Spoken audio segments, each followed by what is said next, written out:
ನಮಸ್ಕಾರ ಎಲ್ರಿಗೂ. ತುಂಬ ದಿವಸ ಆದಮೇಲೆ ಎಲ್ಲರೂ ನೋಡ್ತಾ ಇದ್ದೀನಿ. ವರ್ಷಗಳೇ ಆಗೋಯ್ತು, ಬಹುಶಃ 1.5 ವರ್ಷ ಆಯಿತು ಅನಿಸುತ್ತೆ ಪ್ರೆಸ್ ಮೀಟಿಗೆ ಬಂದು ನಾನು. ಅದಾದಮೇಲೆ ಬಹುಶಃ ಟಗರಪಲ್ಯ ಟೀಮ್ ಬಂದಿದ್ದು, ಅದಾದಮೇಲೆ ಬಂದಿಲ್ಲ. And Satish picture house present ಮಾಡೋದಕ್ಕೆ ಒಂದು ರೀಸನ್ ಇದೆ. ಮೊದಲನೇದಾಗಿ ನಾನು ಲೂಸಿಯಾ ಮಾಡಿದಾಗ ಸಿನಿಮಾನ ನಮ್ಮ ಟೀಮು ಏನೊಂದು ಹೊಸಬರಾಗಿ ವೇದಿಕೆ ಮೇಲೆ ನಿಂತ್ಕೊಂಡು ಒಂಥರ ಆಸೆಗಳಿಂದ ಇಡೀ ಸಿನಿಮಾ ಇಂಡಸ್ಟ್ರಿ ನೋಡ್ತಾ ಇದ್ವು, ಆ ಥರದ ಟೀಮ್ ಇದು. ಅಂದರೆ ಯಾರು ಇಲ್ಲಿ ಏನೋ ಕೆಲಸ ಗೊತ್ತಿಲ್ಲದೇ ಸಿನಿಮಾ ಮಾಡಿದವರಲ್ಲ ಇವ್ರು ಯಾರು. ಎಲ್ಲರೂ ತುಂಬ ಎಕ್ಸ್ಪೀರಿಯನ್ಸ್ ಇರೋರು, ಆದರೆ ಫಸ್ಟ್ ಟೈಮ್ ವೇದಿಕೆ ಮೇಲೆ ನಿಲ್ತಾ ಇದ್ದಾರೆ ಅಷ್ಟೇ. ಅವ್ರಿಗೊಂದು ಸ್ವಲ್ಪ ಸಣ್ಣ ನರ್ವಸ್ ಇರ್ಬೋದು, ಅದು ಬಿಟ್ಟರೆ ತುಂಬ ಕಾನ್ಫಿಡೆಂಟ್ ಆಗಿದ್ದಾರೆ ತಮ್ಮ ಕೆಲಸದಲ್ಲಿ. ಲಿಖಿತ್ ಅವರು ಕೆಲಸ ಹೇಳಬೇಕಂತಂದರೆ, ನಾನು ಫಸ್ಟ್ ಟೈಮ್ ವೃತ್ತ ಅಂತ ತಗೊಂಬಂದಾಗ ನಾನು ಅಂದ್ಕೊಂಡಿದ್ದು ಮಾಮೂಲಿ ಬರ್ತಾ ಇರುತ್ತೆ, ಒಂದು ಟೀಸರ್ ಲಾಂಚ್ ಮಾಡಿಕೊಡಿ, ಇಲ್ಲ ಟ್ರೈಲರ್ ಲಾಂಚ್ ಮಾಡಿಕೊಡಿ ಅಂತ ಬರ್ತಾ ಇರುತ್ತೆ. ಯಾಕೆಂದರೆ ಈಗ ಡಿಜಿಟಲ್ ಬಂದಮೇಲೆ ವರ್ಷದಲ್ಲಿ ಮುಂಚೆ 50-60 ಸಿನಿಮಾ ಬರ್ತಾ ಇದ್ದೀಗ 200, 300, 400ವರೆಗೂ ಬರೋಕ್ಕೆ ಶುರುವಾಗಿದೆ. ವಾರಕ್ಕೊಂದು ಸಿನಿಮಾ. 5 ಲಕ್ಷ ರೂಪಾಯಿ ಸಿನಿಮಾ ಮಾಡ್ತಾರೆ, 10 ಲಕ್ಷ ರೂಪಾಯಿ ಸಿನಿಮಾ ಮಾಡ್ತಾರೆ, 20 ಲಕ್ಷ ರೂಪಾಯಿ ಸಿನಿಮಾ ಮಾಡ್ತಾರೆ. ಹಿಂಗೆ ಎಲ್ಲರೂ ಸಿನಿಮಾ ಮಾಡೋಕ್ಕೆ ಶುರು ಮಾಡಿದ್ದಾರೆ. ಇದು ಓಪನ್ ಮಾರ್ಕೆಟ್. ಸಿನಿಮಾ ಮಾಡೋದಕ್ಕೇನೋ ಯಾರು ಬೇಕಾದರೂ ಮಾಡ್ಬೋದು, ಸಿನಿಮಾ ಇಂಥವರೇ ಮಾಡಬೇಕು ಅಂತೇನಿಲ್ಲ. ಆದರೆ ಒಂದೇನೆಂದರೆ ಸ್ವಲ್ಪ ಎಕ್ಸ್ಪೀರಿಯನ್ಸ್ ಇದ್ದರೆ ಒಳ್ಳೆಯದು. ಒಬ್ಬ ಸಿಂಗರ್ ಆಗಬೇಕು ಅಂತಂದರೆ ಡೈಲಿ ಪ್ರಾಕ್ಟೀಸ್ ಮಾಡಲೇಬೇಕು. 1-3 ಅವರ್ ಡೈಲಿ ಪ್ರಾಕ್ಟೀಸ್ ಮಾಡ್ತಾರೆ, ಕೆಲವರು 6 ಅವರ್ ಮಾಡ್ತಾರೆ. ಒಬ್ಬ ಆ್ಯಕ್ಟ್ರು ಅಷ್ಟೇ. ಡಾಕ್ಟರ್ ಪ್ರಾಕ್ಟೀಸ್ ಮಾಡಲೇಬೇಕು ಡೈಲಿ. ಅವ್ರು ಡಾಕ್ಟರ್ ಆದ್ರೂ ಒಂದು ಸುಮ್ಮನೆ ಕೂರೋಕ್ಕಾಗಲ್ಲ, ಪ್ರತಿ ದಿವಸ ಅವ್ರದ್ದೇನೋ ಮೆಡಿಸಿನ್ ಅಪ್ಡೇಟ್ ಆಗ್ತಾ ಇರುತ್ತೆ. ಒಬ್ಬ ಲಾಯರ್ ಅಷ್ಟೇ, ಡೈಲಿ ಪ್ರಾಕ್ಟೀಸ್ ಮಾಡಲೇಬೇಕು. ಎಲ್ಲ ವಿಭಾಗದಲ್ಲೂ ಪ್ರಾಕ್ಟೀಸ್ ಅನ್ನೋದಿದೆ. ಈ ಆ್ಯಕ್ಟರ್ ಅಂತ ಬಂದಾಗ, ಆ್ಯಕ್ಟಿಂಗ್ ಅಂತ ಬಂದಾಗ ಅದಕ್ಕೇನು ಪ್ರಾಕ್ಟೀಸ್ ಇಲ್ಲ ಅನ್ನೋ ಥರ ಇದೆ, ಒಂದು ನೋಷನ್ ಇದೆ ನಮ್ಮ ಸಮಾಜದಲ್ಲಿ. ಆ್ಯಕ್ಚುಲಿ ಎಲ್ರಿಗಿಂತ ಬ್ರಿಲಿಯಂಟ್ ಆಗಿರಬೇಕಾಗಿರೋನು, ಎಲ್ಲ ಜ್ಞಾನ ಬೇಕಾಗಿರೋದು ಆ್ಯಕ್ಟ್ರಿಗೆ. ಯಾಕೆಂದರೆ ಅವನು ಎಲ್ಲ ಪಾತ್ರ ನಿರ್ವಹಿಸಬೇಕು. ಅವನೊಬ್ಬ ಡಾಕ್ಟರ್ ಆಗಿರಬೇಕು, ಒಬ್ಬ ಆ್ಯಕ್ಟರ್ ಆಗಿರಬೇಕು, ಒಬ್ಬ ಇಂಜಿನಿಯರ್ ಆಗಿರಬೇಕು, ಮತ್ತು ಒಬ್ಬ ಏನೋ ಕಸ ಗುಡಿಸೋ ಒಬ್ಬ ಕಾರ್ಪೊರೇಷನ್ ಕೆಲಸ ಮಾಡ್ತಾನಲ್ಲ, ಅವನ ಜೀವನನೂ ಕೂಡ ಗೊತ್ತಿರಬೇಕು. ಅವ್ನು ನೋವು ಗೊತ್ತಿರಬೇಕು, ಅವನ ಹಸಿವು ಗೊತ್ತಿರಬೇಕು. ಆ ಪಾಲಿಟಿಕ್ಸ್ ಯಾವುದೂ ಗೊತ್ತಿಲ್ಲ ಅಂದರೆ ಆ್ಯಕ್ಟರ್ ಆಗೋಕ್ಕಾಗಲ್ಲ. ಬರ್ತೀವಿ, ಡೈರೆಕ್ಟರ್ ಕೊಟ್ಟಿದ್ದು ಆ್ಯಕ್ಟ್ ಮಾಡ್ತಿರ್ತೀವಿ, ಹೋಗ್ತಾ ಇರ್ತೀವಿ. ಒಂದು ಸಿನಿಮಾ ಅಂತಂದರೆ ಬರೀ ಡೈರೆಕ್ಟ್ರು ಅಥವಾ ಮ್ಯೂಸಿಕ್ ಡೈರೆಕ್ಟ್ರು ಇವರಿಂದ ಆಗೋದಲ್ಲ. ಆ್ಯಕ್ಟರ್ ಜವಾಬ್ದಾರಿ ಸಿಕ್ಕಾಪಟ್ಟೆ ಇರುತ್ತೆ. ಯಾಕಂದರೆ ನೀವು ಏನೇ ತೋರಿಸಿದ್ರು ಫಸ್ಟ್ ಬೆರಳು ಮಾಡೋದೇ ನಮಗೆ, ಹೀರೋ ಯಾರು ಸಿನಿಮಾಗೆ ಅಂತ.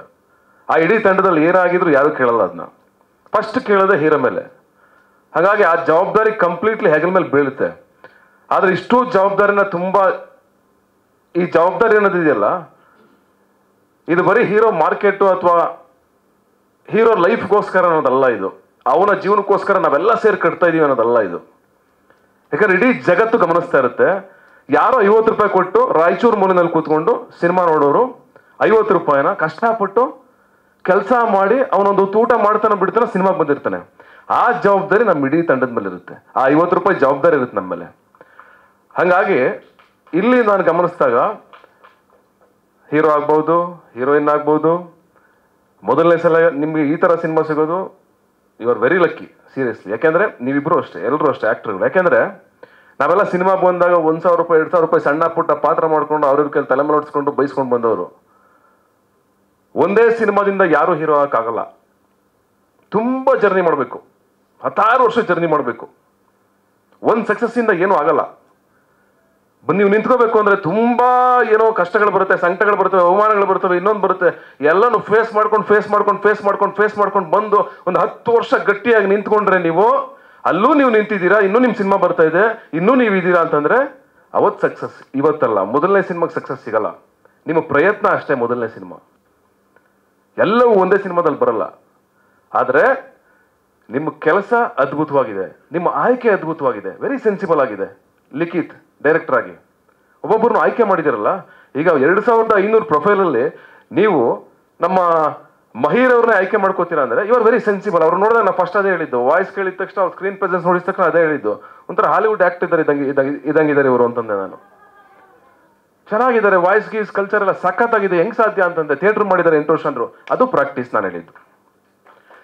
ಅಂದರೆ ನೀವು ಏನಿಲ್ದೇ ಬಂದು ಮಾಡ್ಬೋದು. ನನಗೆ ಯಾರೋ ಕೇಳ್ತೀರಿ, ನಮ್ಮ ಮೇಷ್ಟ್ರು ಕೇಳ್ತೀರಿ ಊರಿಗೆ ಹೋದ ತಕ್ಷಣ, ನನ್ನ ಮಗನೂ SLC ಫೇಲ್ ಆಗ್ಬಿಟ್ಟಪ್ಪನಪ್ಪ, ಅವನು ಕರ್ಕೊಂಡು ಹೋಗ್ಬೋದು. ನಾವೇನು ಇಲ್ಲಿ ಏನು ಹುಲ್ಲೋರ್ತಾ ಇದ್ದೀವಾ? ಈ ದೊಡ್ಡ ಕೆಲಸ ರೀ ಇದು. ಆ್ಯಕ್ಟರ್ ಅನ್ನೋದು ಏನು ತಮಾಷೆ ಕೆಲಸನ ಇದು? Very sensible. ಇದು ಸಮಾಜದ ಮೇಲೆ ಪರಿಣಾಮ ಬೀರುವಂಥ ಪ್ರೊಫೆಷನ್. ಇದು ಬಂಗಾರದ ಮನುಷ್ಯನಿಂದ ನೋಡ್ಕೊಂಡು ಬೆಳ್ಕೊಂಬಂದವ್ರು ನಾವು. ಎಂತೆಂಥ ಸಿನಿಮಾ ಬಂದಿದೆ, ಸಿನಿಮಾದಿಂದ ಇಡೀ ಕಲ್ಚರ್ ಬದಲಾಗಿದೆ, ಭಾಷೆ ಬದಲಾಗಿದೆ, ಭಾಷೆ ಕಲ್ತಿದ್ದೀವಿ ಅಣ್ಣವರಿಂದ ನಾವು. ಅಣ್ಣವರಾಗ್ಬೋದು, ವಿಷ್ಣು ಸರ್ ಆಗ್ಬೋದು. ಇದು ಸಿನಿಮಾ, ನಮ್ಮ ಜೀವ ಸಿನಿಮಾ, ನಮ್ಮ ಸಂಸ್ಕೃತಿ ಸಿನಿಮಾ. ಎಲ್ಲ ಸಮುದಾಯಗಳು, ಎಲ್ಲ ಜಾತಿ ಗೀತಿ ಎಲ್ಲ ಬಿಟ್ಟು ಥಿಯೇಟರ್ ಒಳಗೆ ಕೂತ್ಕೊಂಡು ನೋಡೋ ಸಿನಿಮಾ. ಎಲ್ಲನೂ ಮೀರಿ ನಮ್ಮ ಸಿನಿಮಾ ನೋಡಿದ ತಕ್ಷಣ ಒಂದು ಪ್ರೀತಿ ಬರುತ್ತೆ ಗೊತ್ತಾ ಹೀರೋ ಮೇಲೆ. ಅವನು ಯಾವ ಜಾತಿ ಯಾರು ಏನು ಕೇಳಲ್ಲ. ಆಗ ಜಸ್ಟ್ ಒಂದ್ಸಲ ವಿಜುವಲ್ ಹಾಕ್ತಾರೆ, ಕೇಕೆ ಹಾಕ್ತಾರೆ, ಖುಷಿ ಪಡ್ತಾರೆ, ಕಣ್ಣಲ್ಲಿ ನೀರು ಹಾಕ್ತಾರೆ, ಹಪ್ಕೋತಾರೆ, ಒದ್ದಾಡ್ತಾರೆ ಅವನಿಗೋಸ್ಕರ, ಹೀರೋಗೋಸ್ಕರ. This is our responsibility. ಇದೆಲ್ಲವೂ ನಮ್ಮ ರೆಸ್ಪಾನ್ಸಿಬಿಲಿಟಿ ಸಿನಿಮಾ ಅಂತಂದಾಗ. ಇದಕ್ಕೆ ನಾವೇನಾಗಿರ್ಬೇಕು ಗೊತ್ತಾ, ನಮ್ಮ ತಲೆ ಇಲ್ಲೇನು ಇರಬೇಕಾಗಿಲ್ಲ. ನಾವು ತುಂಬ ಹಂಬಲ್ಡ್ ಆಗಿರ್ಬೇಕು ಈ ನೇಚರ್ಗೆ. ಇಷ್ಟೆಲ್ಲ ಕೊಟ್ಟಿದ್ದಿಲ್ಲ ನಮಗೆ. ಓಕೆ ಫೈನ್, ನಾವು ಒಂದು ಟೈಮಲ್ಲಿ ಏನೂ ಇಲ್ಲ ಅಂತ ಒದ್ದಾಡ್ಕೊಂಡು 3 ಹೊತ್ತು ಊಟಕ್ಕೆ ಒದ್ದಾಡ್ಕೊಂಡು ಫೈಟ್ ಮಾಡ್ಕೊಂಡ್ ಬಂದವರು, ಒಂದು ಸಣ್ಣ ಸಣ್ಣ ಪಾತ್ರಕ್ಕೋಸ್ಕರ ಒದ್ದಾಡಿದವರು. ಇವತ್ತು ಸಿನಿಮಾ ಇಷ್ಟೆಲ್ಲ ನಮಗೆ ಕೊಟ್ಟಿದ್ಯಲ್ಲ, ನಾವು ಸುಮ್ಮನೆ ತಲೆ ತಗ್ಸ್ಕೊಂಡು ಜನರ ಮಧ್ಯೆ ಹೋದ್ರೆ ಸಾಕು, ನಮಗೆ ಇನ್ನೇನು ಬೇಕಾಗಿಲ್ಲ. ಅದು ನೇಚರ್ಗಿಂತ ನಾವ್ಯಾರು ದೊಡ್ಡವರಾಗ ಸಾಧ್ಯನಾ? ಈ ಭೂಮಿಗಿಂತ ನಾವ್ಯಾರು ದೊಡ್ಡವರಾಗ ಸಾಧ್ಯನಾ? ಭೂಮಿ ಮದ್ಗಡೆ ನಾವ್ಯಾರು? ಭೂಮಿನೇ ಇಡೀ ಯೂನಿವರ್ಸ್ ಅಲ್ಲಿ ತುಂಬಾ ಚಿಕ್ಕದಂತೆ, ಭೂಮಿನೇ. ಹಾಗಾಗಿ ನಾವೆಲ್ಲರೂ ತುಂಬಾ ಸಣ್ಣವರಾಗಿ ಇದ್ಕೊಂಡು ದೊಡ್ಡ ಕೆಲಸಗಳನ್ನ ಮಾಡೋಣ. ಅಪ್ರಿಷಿಯೇಷನ್ ಜೋರಾಗಿರುತ್ತೆ, ಸೌಂಡು, ಚಪ್ಪಾಳೆ, ಶಿಳ್ಳೆ ಜೋರಾಗಿರ್ಲಿ, ನಮ್ಮ ಮಾತು ತೂಕವಾಗಿ ಸಣ್ಣದಾಗಿರ್ಲಿ, ಸಾಕು. ನಾವಿರೋಣ, 100% ಗೆಲ್ತೀವಿ. ಆ ಸ್ಟ್ರಗಲ್ ಬೇಕು. ಒಂದು ಸಿನಿಮಾದಿಂದನೇ ಎಲ್ಲ ಆಗಲ್ಲ. ನಿಮ್ಗಾಗ್ಲಿ ಇವತ್ತು ನಮ್ಮ ನಿರ್ಮಾಪಕರು ಏನೋ ಅವ್ರ ಅಪ್ಪ ಅಮ್ಮ, ನಾನು ಫಸ್ಟ್ ಟೈಮ್ ವೃತ್ತ ತಗೊಂಬಂದಾಗ, ಟೀಸರ್ ತಗೊಂಬಂದಾಗ